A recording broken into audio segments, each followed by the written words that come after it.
Hi there, good evening and welcome to your Sunday session. This is Ibrox. My name's Scott Patterson. If you're joining us on your Sunday night, Sunday the 19th of May, taking time out to listen to us rabble on, for want of a better term or expression, then we're clearly really glad that you've joined us. On the pod tonight, to join me to talk all things Rangers and the final league weekend of the domestic campaign is Tommy McIntyre. Hi Tommy, how are you? Yeah, I'm good, thank you. Nice sunny weekend. Frankly, just happy the league campaign is over at this point in time. Let's look forward. Yeah, no, absolutely. Listen, before we go on, I should say, I posted on my own personal Twitter earlier on this evening that thoroughly enjoyed covering Joe Botter's Rangers women's side this season. Pipped at the post, literally pipped at the post this afternoon at Broadwood. We're looking home and hosed, largely for part of it. And, well, kind of, as you'd maybe expect, it didn't go that way right at the death. And Celtic came back and really took it from under us when it was within our hands maybe 3 or 4 weeks ago. So enjoyed that coverage. Commiserations to Joe Potter and our team, all the players involved. And if you were there today, you would enjoy the atmosphere generally. It was a really good day today. And while I could see how disappointed Joe Potter was post-match when we spoke to her, I think there's quite a lot to be quite happy about. And with a Scottish Cup final to come next week, I think if you had offered her at the start of the season a cup double beginning of the summer before she came up, she would have bit your hand off at that. So congratulations and commiserations almost in the same breath. If you're following us across our social media channels, thank you. If you're not, we're available right across all the obvious places: YouTube and Facebook, Twitter, Instagram. We are on the YouTube channel, of course. If you're chasing us, if you're looking at us in there, don't forget to subscribe, leave a comment, tell your friends. Currently on 6979 subs on the YouTube channel. It would be great to get to 7,000 before the end of the season. Tommy, I'm sure you agree with that. That would be a big thing for the podcast to get to that sort of milestone, wouldn't it? Yeah, always listen, and we do all this for free because we're just fans, but always very thankful that anybody tunes in, listens to our stuff, engages with it, and we like to think that there's a reason why we've got good relationships with people, and we have media access with the club and stuff like that as well, is because we're a fairly balanced group. Yeah. And we give good content. So yeah, like, subscribe, do all the usual stuff that you're supposed to. Yeah, no, absolutely. All the things that I tend to get confused about when I'm speaking about them regularly. So if you follow us, great. Main thing, Scott. It's the main thing, I think. Just the fact you've managed to work the computer tonight is pretty stellar. It's been a long day. But I do want to cover bits and pieces of the match yesterday at Tynecastle, of course, the very final league contest of the season. I want to speak about, and not necessarily in this order, Cyril Dessers, who I didn't think had a great afternoon in Edinburgh yesterday. I want to do a bit about the defence, namely our two fullbacks. I also want to speak about this midfield trio that we've seen recently with Nico Raskin coming back into the fold, and I also want to speak, and we'll lead with this actually. We know that Borna Barisic is away in a couple of weeks to all intents and purposes, and Robbie Fraser, who seems to have been around at Ibrox for a very long time and mentioned in dispatches back and forward about being the B team captain, should probably be getting his chance. He's had his chance the last 2 games, and indeed, I think he's done okay. It's good to see him coming through. Yeah, listen, absolutely, and we know that we need to bring through our own players. I mean, that's a constant that never really changes, right? For various different reasons, from the financial to just the fact that you like to bring in your own Scottish players, and there's a quota system to some extent there as well. But we know the likes of Barisic have given their time, and has probably had times probably a little bit run over, if we're being brutally honest.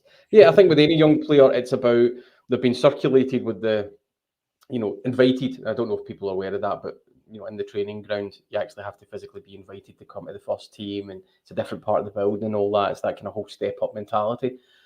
But you've done enough, you then get invited through, you go into the training sessions, you perform well enough for the manager to say, right, I'm going to give you your chance. Now, you're not expecting, somebody to come in and absolutely blow it out the water, right? And we need to set our expectation levels, but he's done more than enough to say, right, can he be in and around the first team next season? Yes.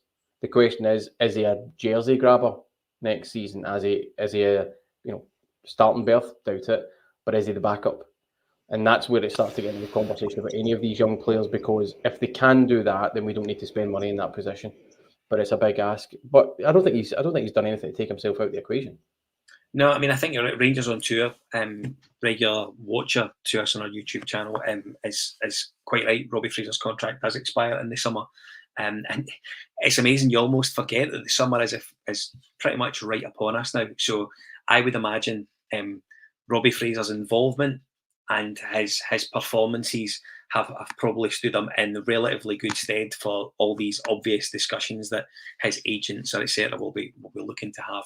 If you are following us in the comments tonight, you'll notice that we've got a few infiltrators who are obviously, or have rather, stopped wrecking the city centre to jump on and subscribe to the channel. So thanks for doing that.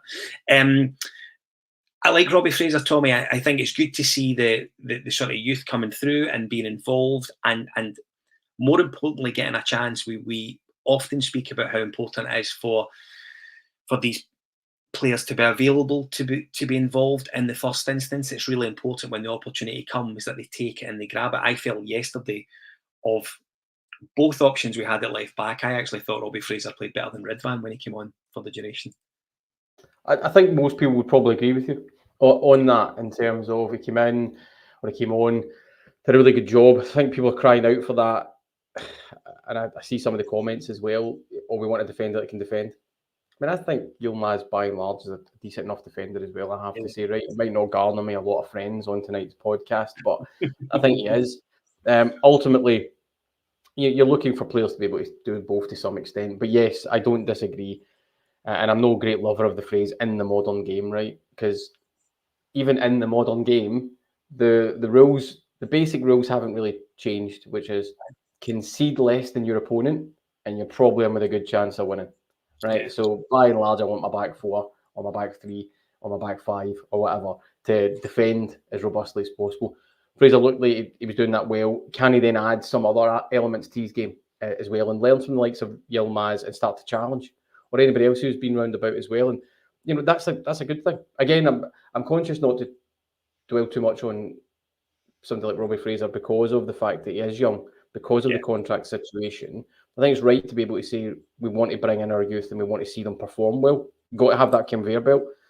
Ultimately, he wants, he has to want to be at the club. We need to have a space for him, and then it's all about performances. And if he can even shunt somebody else out the way who's come in over the summer, all power to his elbow.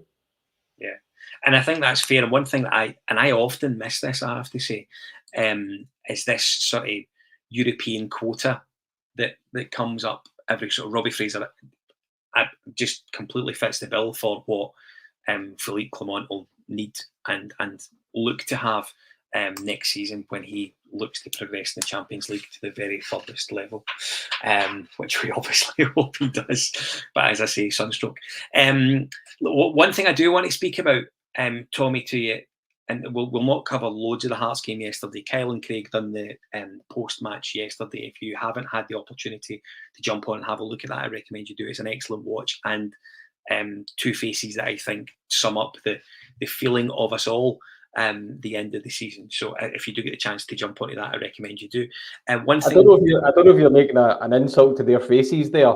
Listen, I'm not sure. It's absolutely not. Goodness me, no, I wouldn't dream of it. What I would say is that Nico Raskin, Tommy, has came back into the fold, has been involved, I think, for a long time. And indeed, I've kind of spoke about it on here. I almost wondered if Nico Raskin had fallen out of favour for some no obvious reason under Philippe Clement. And I think, considering how close they are geographically and their nationality, I almost wondered that he would have been a shoe-in to be one of Clement's guys. Didn't quite happen like that, which I think has surprised many. And you know what I mean? Raskin carried an injury, but the last couple of games we've seen him, and I thought yesterday in particular, he looked back to that version of Nico Raskin that we've seen when he arrived, sort of what is now, I think, 18 months or so ago now, which is incredible. Yeah, I mean, nobody did speak about that link, kind of Belgian link, although maybe that was all just waffle. It's been a long day. I'm not even apologising for that pun, right? To anybody, I'm not apologising. Right? But I think you're right. People expected that, but they also expected Nico Raskin to, one, not get injured, yeah, and two, keep his form. I think we have to say that his form kind of dropped off as well, coming back for the injury too. So it's been a slow kind of plodding way back for him. I don't think there was any great fallout or anything like that behind the scenes. Certainly not heard anything to that extent. It was just a case of he couldn't quite force himself back into it. I think for Nico Raskin, has he done enough for the cup final? We'll maybe touch on that later on. But it's all about what can he do next season. I definitely think he'll be still at the club next season. I don't think there's any plans to ship him out, get rid of him or anything like that.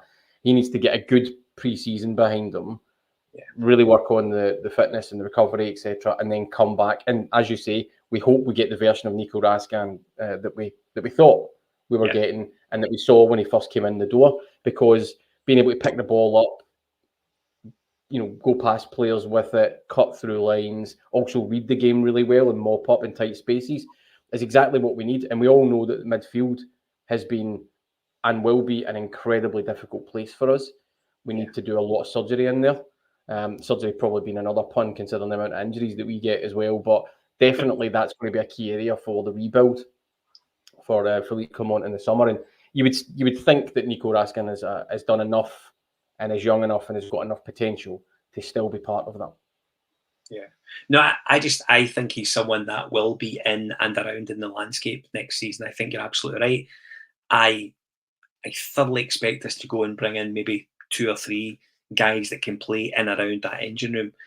I do wonder at this stage if we're going to see the same sort of way of playing next season. I think since Clement's came in, his hand has been forced with this sort of 4-2-3-1 that we've kind of we've looked at for what feels like a long time now. I think everyone, they've all sort of, Beale, Gio, etc., they've all kind of played in that sort of way, and we won ultimately nothing from it. So I think it has to be the change that Clement has spoke about sort of pre-match Hearts last week, which we'll come to a little bit later on. I think it's really important that that change is real and it becomes a thing and it's clear what he's trying to do.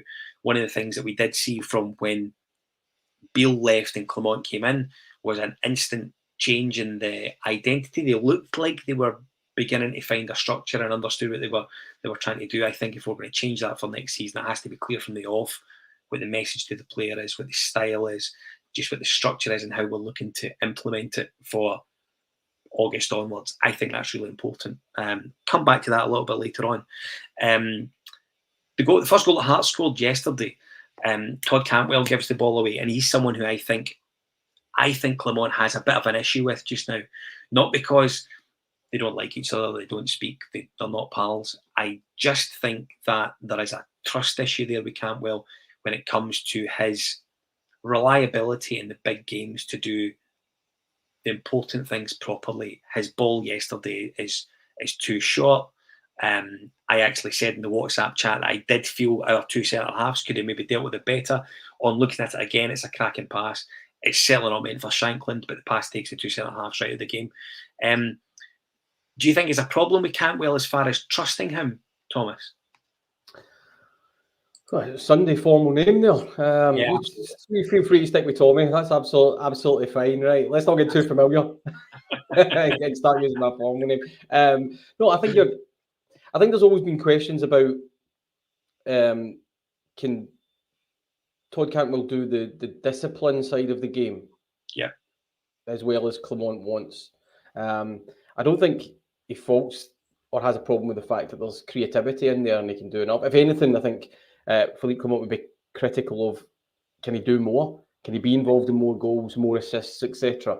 I mean, there's no doubt that Todd Cantwell's a really good player. There is a slight level of inconsistency to it, and he also had injuries as well, and he was playing in different positions. And as we saw the manager speak to when he get whipped off in Europe and stuff like that as well. But yeah, I've always just wondered if there's just that little bit of, right, I want you to do this particular role. I don't want you to go chasing the ball. I don't want you to try and go X, Y, and Z. I just want you to do that role for me, and that will allow the creativity to spread. But I mean, that's for Todd Cantwell to come back around to. I think there's a space for Todd Cantwell at the club. I think he's arguably the most talented player we've got in the squad.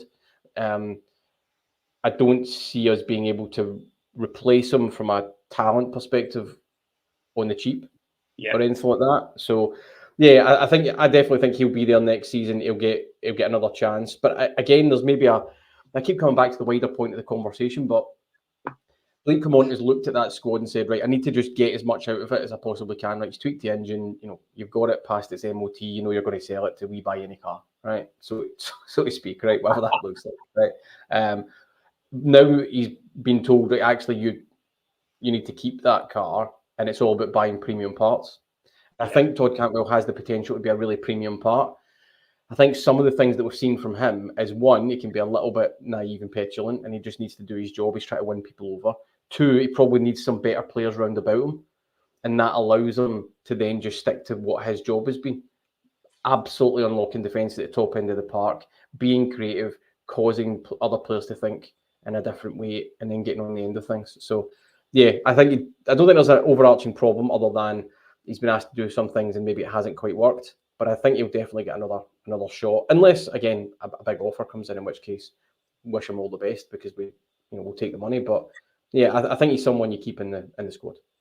Yeah, Ryan Stewart, who's watching our YouTube channel. Hi, Ryan. Saturday will tell us everything about how Philippe Clement sees Cantwell, which of course is absolutely spot on.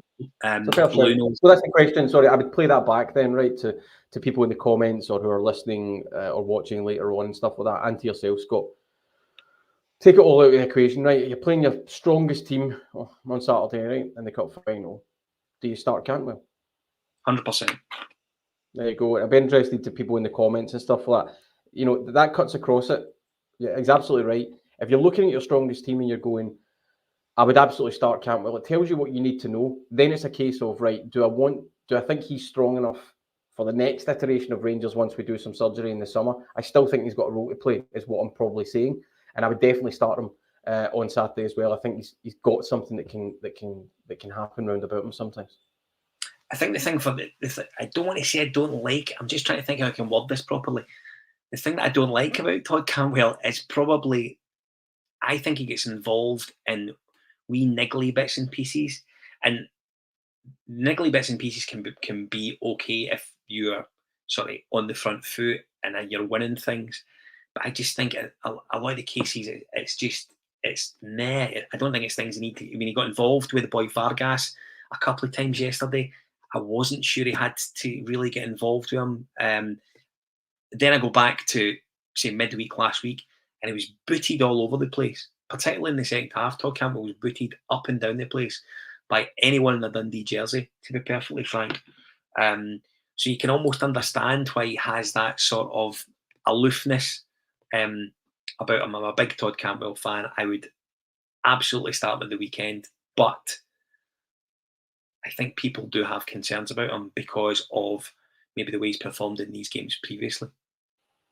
Yeah, listen, that's fine to say that. It's fine to hold two positions at the one time, which is, we all agree Todd Cantwell's probably arguably the best footballer in the squad, and we all like him, and sometimes he can be quite inconsistent and not deliver as much as you want.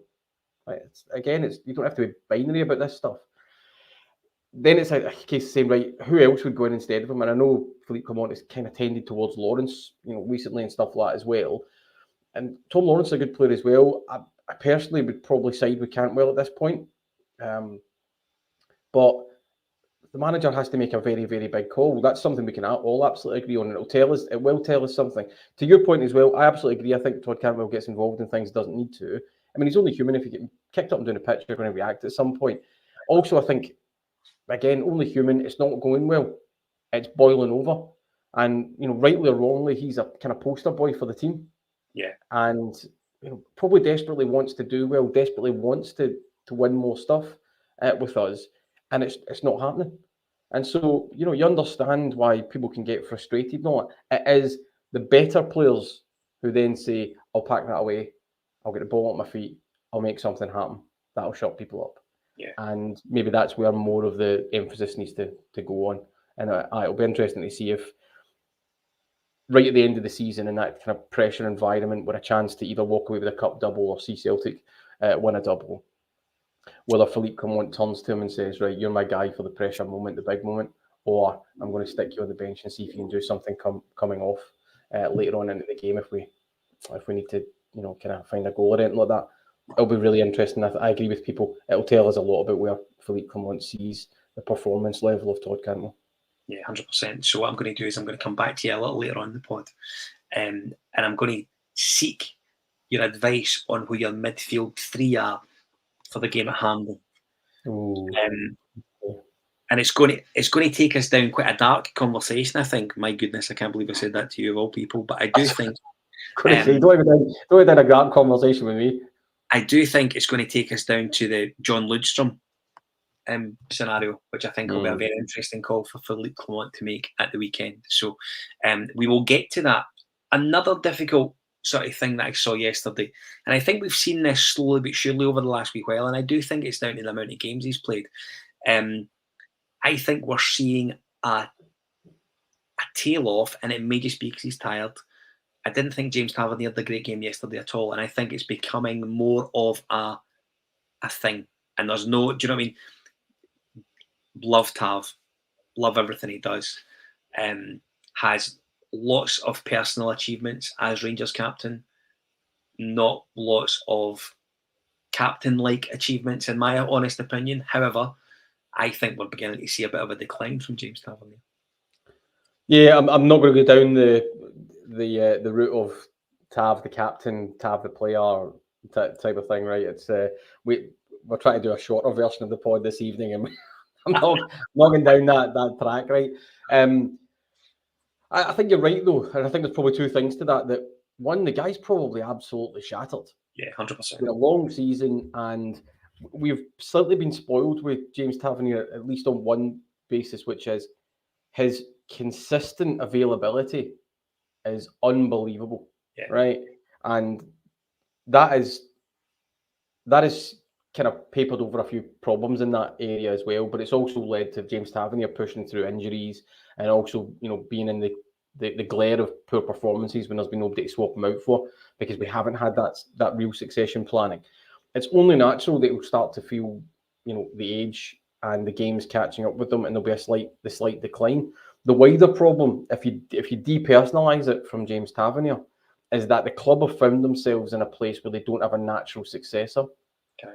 And there's nobody pushing for that jersey. That's a failure on the club. That's a failure on our ability to make sure there's a production there. And so James Tavernier will have to go again on Saturday, right? Because he knows if he's not going to start, right? I think we can all pretty much nail that one in the team sheet, right? But it's what happens in the summer again. Do you say James Tavernier is an area we don't need to spend any money in? We go with him again. He writes his own kind of story with Rangers when he leaves.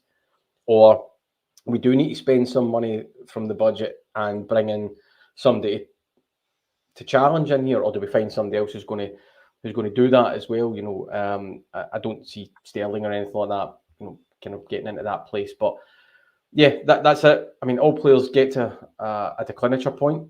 With James Tavernier, it's probably going to be more overtly noticeable because, one, some of his defending's not always been the best, but his athleticism going forward, up and down, and the ability to cross and get into that final third and get into the box and score so many goals is the predication of why he's a Hall of Famer and stuff like that. So, yeah, anything that starts to impact that, you're really going to notice. Do you know, it's really interesting that you refer to things like having the next James Tavernier ready to go. I think largely we expected, right, like Longley, Dujon, Sterling to be in and around that sort of situation. He would be the next right back, and I almost feel quite sorry that we don't even know if that boy can properly play right back or not. I feel sorry for him as well, and it may be that he does return to that, but he's also done enough to be able to say that he can. I mean, I'm never a big fan of the phrase utility player. I think that always does players down. You know what I mean, by saying they're not good anywhere. But he's also, I think particularly, he's proven himself in that midfield space.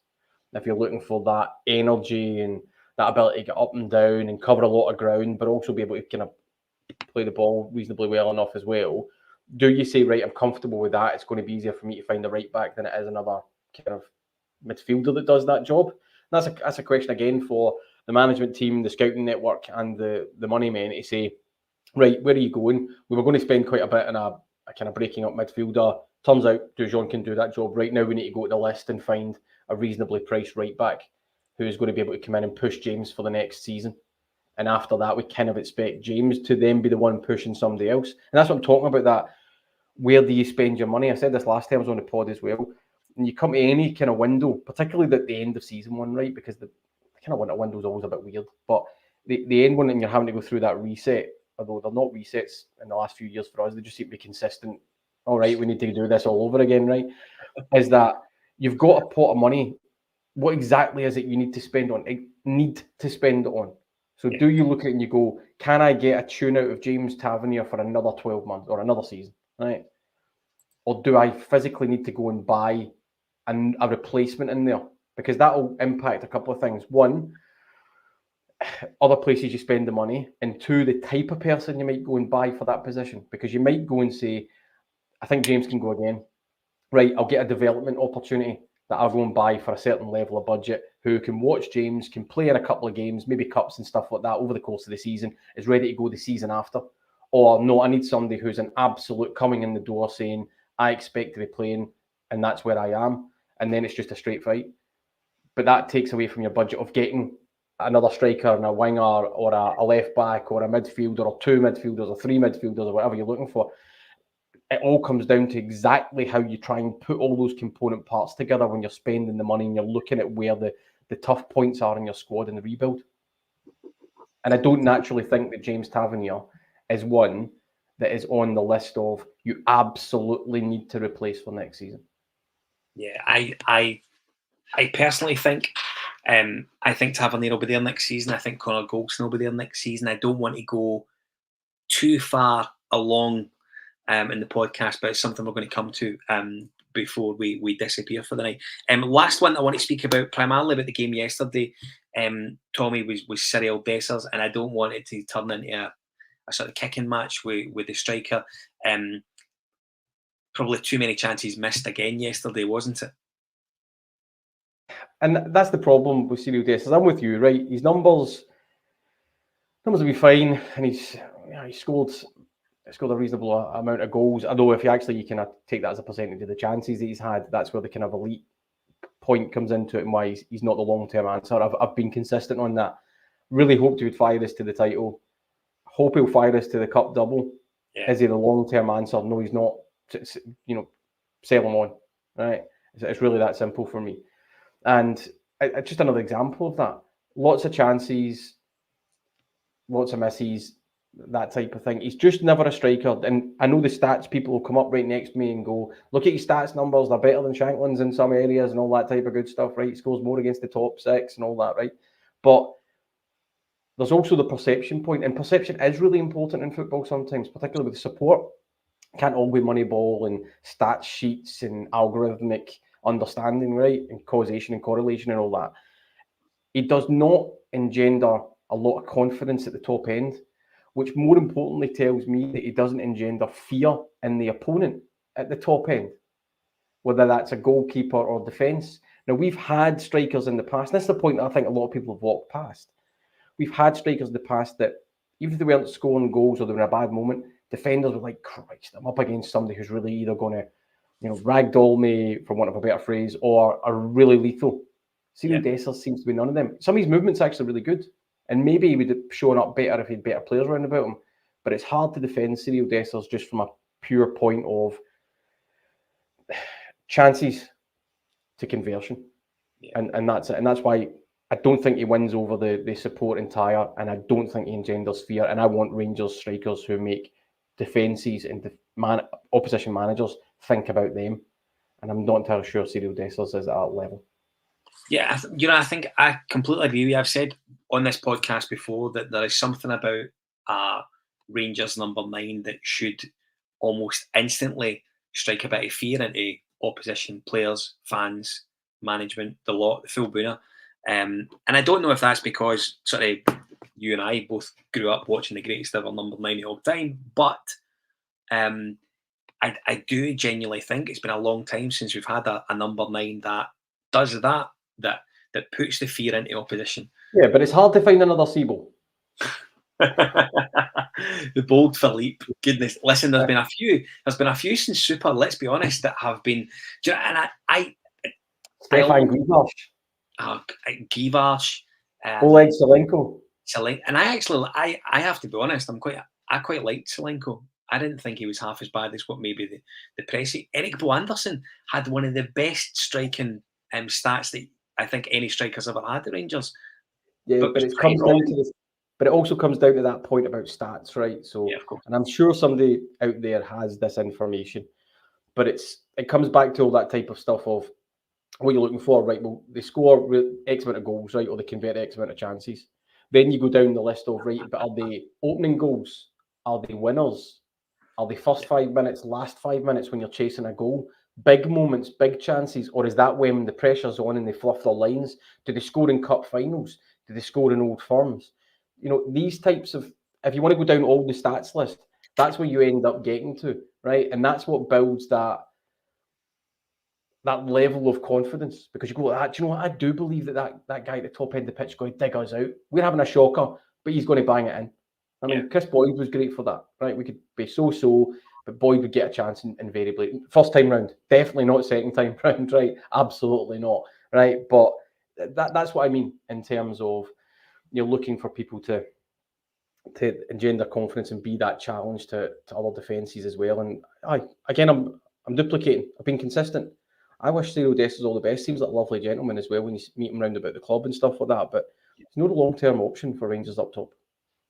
No, I think you're right. And I go back to what do you know what I mean? Growing up with the greatest ever, I firmly believe if you're Rangers number 9, one of the things you must make a habit of is scoring against our best rivals. That's absolutely not up for debate. Chris Boyd, I'm sure, only scored once against Celtic. He did at Ibrox, a sclaffed half volley, left-hand side of the box. I know because I was sitting in the stand watching it actually at that end. He definitely looked surprised because he didn't catch it well. He'll say he caught it perfect, but he did not catch it well. It was all intended, no doubt about it. Listen, I want to bring up a quote that Philippe Clement said last week pre-Hearts, and this will take us nicely into our sort of look ahead a little to the Scottish Cup final next weekend. You've got the usual bits and pieces from the presser, but the one quote that I want to speak about is this one. There is changes. There will be changes. I think as a club, we are in some ways at the end of a cycle. We need to change some things. Oh, hold on a second. It's just went off my screen. I want them to end this cycle with a really big moment next week on Saturday, so they end the cycle in a really good way. So when we talk about cycles, we're effectively talking about there's going to be players going. Now, the last time I remember a cycle like this where big players left Rangers was probably at the end of McCoist's season, etc., when all the guys that you had such good service from over a period of time went on to other things. Certainly not better things, but went on to other things. What sort of changes do you think? I mean, these changes need to be big. The cycle has to be big. It has to be an overturn of the current squad, Tommy. Two things. Who's it going to involve? And how are we going to replace them if we don't have decent finance in there? It's just a short question then. In terms of answering, yeah, I'll get right on. I'll get right on that. We'll still be here at the cup final, but no, listen, you're right, and if nothing else, I'm glad Philippe Clement did not say it's a project. Yes, which tends to drive me a bit barmy when managers say that. But the problem with Rangers has been we have been caught in that. We've since Steven Gerrard, it depends how far people want to go back. Right, we'll just go with Gerrard, who called out for investment, didn't get it when we'd won the title. And then we get Gio in. Gio's semi-backed, and then that doesn't particularly work, and it's another reset, and then you get a heady amount of investment for the club with Michael Beale, and that was a disaster. And then you've got Philippe Clement stepping in, and Philippe Clement has steadied the ship and got us to a reasonably good place, notwithstanding the collapse when we could have won the title and be sitting here going, right, we've also got guaranteed Champions League money, right? Yeah. And that's a big hole there, right? In terms of, so we started to go back from that, you go, right, so we've consistently not chosen the right man and then backed them accordingly. Backed them accordingly in the wrong way because it was allowed to be the manager picking players and stuff like that. And certainly that was with Michael Beale, right? All this kind of football board stuff and all that. I think when Niels Coppin came in and resetting what's behind the scenes and understanding what we're supposed to be going after, and that there will be money, and there will be money made available, right, from the investors, etc. There's no two ways about that. It's then a case of, right, if it doesn't start well, do we stick with Philippe Clement? Now, I'm not being pessimistic. I believe that Philippe Clement will win more stuff at Rangers, right? Hopefully starting on Saturday as well, right? But Rangers are not in a place where I think we can do another manager drop and then another refresh of the squad, because as you're saying, and Philippe Clement referenced this himself, in the winter transfer window there was no money, right? Which is why we end up like Silva and all that on loan. So it's not, there is going to be money in the summer, but it's not going to be ridiculous.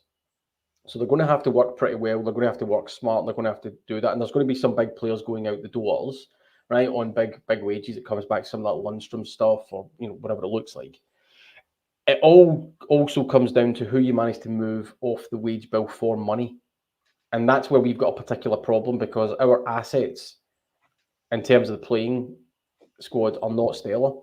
Right, you maybe get money back for Lammers because he's having such a good time in Holland. I think you could probably find a buyer for Dessers, if I'm being brutally honest. You maybe take a hit. Tav, Goldson, probably Middle East. I don't think there's many in the UK that would take them at this point in time. Then it's just lower amounts of money or people walking out the door for free. I don't think there's out with of Jack Butland, obviously. Right, and if you sell Jack Butland, you need to replace that, and you're hoping that works out really well. But you've also sent a message into the support that you don't want to do. So I'm trying to kind of put the bold hat on there for a second. But all of those things are in play. It's very unfortunate that we managed to shoot ourselves in the foot when it came to, again, that Champions League stuff. So yeah, lots of problems yet again. I need to sort it, but I need to sort it for the long term as well. The good thing I think that we can point to is Philippe Clement and Niels Coppin are not going for a short-term fix. Now, that might not be music to our ears because we want to win stuff every season, but it's got to be more stability from the boardroom down, and there has to be more income coming in, and that's where the likes of Karim Varane, etc., have to do their jobs too. But yeah, it'll be hectic. Work's already underway. Players have been spoken to. All that type of stuff's happening in the background. Then it's about who we can manage to get in the door and indeed say cheerio to. I'm flashing up a comment on the screen just now from CGM55, watches us regularly. Always good to have him or her on. I don't know. And Clement was a bit sort of very glass half empty, I felt, pre-Hearts. It was almost like he was gearing up for a bit of a clear out at the end of the season, to be perfectly honest with you. And one of the things he did say was the work he had to do in the summer was too much for one person, which was quite telling. Now, a certain Michael Beale said something very similar. I can't remember. I think it was after he departed Rangers, certainly. So you could argue it was a bit of sour grapes, but two managers saying the same thing in the space of a year is not great, Tommy, I would argue. Yeah, and he definitely said it once he'd left. I think I recall the interview that you're referencing there with regards Michael Beale. Yeah, and that's where the infrastructure comes in. That's where Niels Coppin and the football board and all that type of stuff is really important. And there has been investment behind the scenes since Philippe Clement came in some of the backroom operations, and there will be more as well. But yeah, we need to have an infrastructure that, from a scouting and analysis perspective and medical perspective, that backs up what we're looking for. I think Philippe Clement was very telling as well. It's the type of players, and we always just tend to think of, right, type of player are they going to affect on the pitch and all that type of stuff, but they need to be able to get on the pitch. We've got some big earners, the likes of Roof and all that, for one reason or another, and it's not picking on them specifically, but our appetite for risk with players has always seemed to me wildly above where it should be. You know what I mean? Oh, don't have a meniscus, cruciate ligament every 3 seasons, 5-year contract. You know what I mean? That type of thing. And so I think that the risk appetite has definitely been looked at, and it's a case of, right, we need to be very conscious of, we want players who are going to be able to be on the pitch 90% of the time, unless it's something, but it's those recurring injuries that you get a real problem with. It's challenging things, as the club have done with Cortez. Let's not jump into this year. The boys had a bad injury. Let's maybe go for another loan for a season and reduce the end fee because it's all a bit more worrying. Things that have been done to us in the past. Now we're tearing some of that up. But yeah, the whole way that we engage on that is being looked at, and the whole way that we try and get players in the door has to be changed, because we've spent a lot of money, and then from one reason or another, they've either not performed, always a gamble with any player, happens, or indeed they've not been desired quality. No real excuse for that, to be brutally honest. Or they've come with long-standing legacy injury issues, and those have flared back up and led to other ones, and that's where you've been hampered. Again, no real excuse for that, because you go in with your eyes open. We just seem to have had a big bubble of it as well, and some of that comes back to the fact that our injury kind of recurrence is just odd for a club as well. So there's lots to be done behind the scenes, and they're going to have to find additional investment for that as well. I don't think there's much I've said there that's massively positive, to be brutally honest, but it is where it is. Do you know that way? I think ultimately, first instance, I completely agree with you. Apologies. It probably looks like I'm not listening to you. I am. I'm just having to sort of deal with all the clowns that are taking time out to watch a rival podcast on a Sunday night. But I think you're absolutely right. The sort of the general injury situation, etc., is really concerning. And I see some guys in the comments suggesting that the medical department needs a bit of a ransacking. I think someone suggested that whole part of the football club is being ran about by Doogie Howser MD, which took me back to my teenage years ever so slightly. I was thinking more Dr. Nick out The Simpsons. One of them. At least we've got a cryo chamber, so there is, and that's the problem. We have lots of good stuff behind the scenes, but yeah, I mean, it's been a terrible run. But again, that doesn't, and I want to be really clear about that. Injuries, etc., still does not forgive the drop points at Ross County and Dundee. Nothing excuses that as far as the title challenge was concerned. Aye, no, I mean that's exactly right, and that's. Do you know? I think that'll be something that I'll look back on probably over the summer as I consider. Really been hacked off with how my team have done this year. I'll always look back at the Ross County and Dundee matches, regardless of what happens next weekend, because the prize was there for taking, and they just didn't fancy it, didn't turn up, and just didn't fancy it. Tommy, managers that don't beat Celtic don't last particularly long in Glasgow. How important is the cup final at the weekend for Philippe Clement? It's an odd one, that it really is an odd one. I'm with you, right? You need to be able to win the Old Firms. Yeah. Right. If you consistently don't win them and you get beaten, as unfortunately Philippe Clement finds himself in that position, then you end up out the door. There's no two ways about that, right?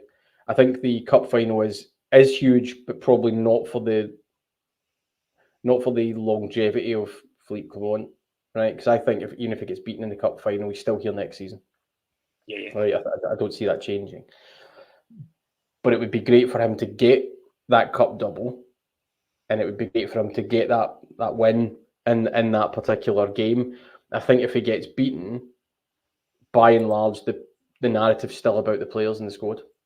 Yeah. The problem with that is how many players in that squad and in that team are still there next season. That's the kind of conversation round about our squad right now, which is we have given the manager a lot of leeway with the Old Firms because he's come in and he's done a stabilisation job. He's won a cup, performed pretty well in Europe. We were there, but there's no two ways of saying we fell off a cliff and we took the title away from ourselves, right? And Celtic did their job. Again, I say this pretty fair. Celtic are a good side. They came good at the right time. They won their games, including beating us. No two ways about that, right? But we could have been in a much better position had we not blown it against Ross County and Dundee. So fell off a cliff there. Performances have not been great anyway, leading up to that and post that. But it's been cited on the players. So I think he gets it again in that, well, he's had some odd choices. If we get beaten in the cup final, it's right, you just need to get rid of those players. But how many of them get rid of them? Or does he have to go again with the majority of that team next season? And I can't see it being anything other than he will have to go with the majority of that team, because I don't see us turning over 12, 13 players. I mean, I just don't see it. Yeah. I'm happy to be wrong, but So a lot of the players that we're slating and we've not backed and we don't think are right or are declining or anything like that, by and large, expect to see them in a Rangers jersey next season. Saturday, what's your midfield three?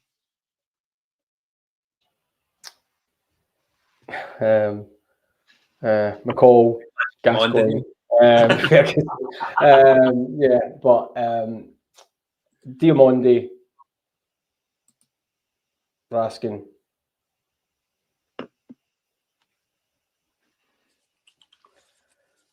It's really hard. It is really difficult, and the for me the problem I think we have is that we have to agree if we need to have a 10 in air commas playing. And I watched Craig Dennett speak about this. I'm sure it was last week, where he said you almost need to get to the stage where you're coming in against games against Celtic. We're now at the stage where we need to tailor our team to suit the opposition, like it or not. And if that means we drop a 10 to go free flat across the centre, then we need to do that. Hugo, who watched your release, went with Diomande, Sterling, and Cantwell, which I do you know what I mean? It comes back to the conversation with earlier on. I don't have any issue with starting Todd Cantwell at the weekend. Can we trust him to behave himself and be a game changer? It's up for debate. Yeah, listen, I'm with you on the not being wedded to the 10 kind of scenario, right? I think both sets of fans watching could probably find a joke in there somewhere on that one. But in terms of, we've known for some time, it's back more than this season, that our midfield has been overrun by Celtic. They've got good players in the midfield. Their movement's really good, and it's done us over several times. So I'll happily give away whoever's playing as a number 10 to get them to be an extra body in the midfield. And I think they've tried that. Lawrence at Ibrox and stuff like that was supposed to be shuttling in, this type of thing. But I'll happily go with and it might not be, again, it might be controversial. I would happily go with a Sterling, a Raskin, a Diomande, a Lundstrom.